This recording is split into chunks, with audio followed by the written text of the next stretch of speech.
Okay, this is day 3 of the foundation repair and restoration, and they're making some pretty good progress. They've got all the supports in to do what's needed. They have 2 of these I-beams in. That's 24 foot, and that's on this side here, and they have to put some hangers on to keep those things in place. They've had to put new support underneath, and been crawling in and out of there, going ahead and doing that.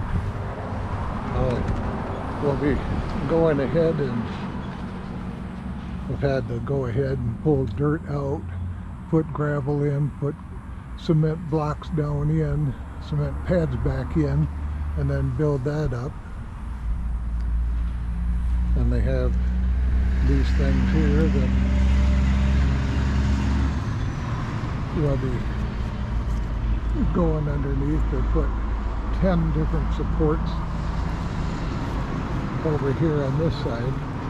They have to put 2 of those I-beams over on this side yet, and then there's wood that has to be removed and replaced, and all that to get ready to level it out and secure it out.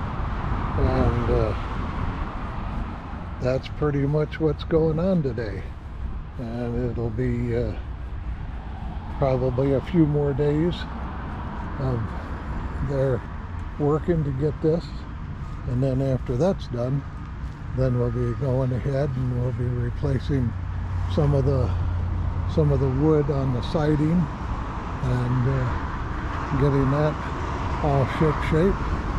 After that, we'll have to be looking at painting.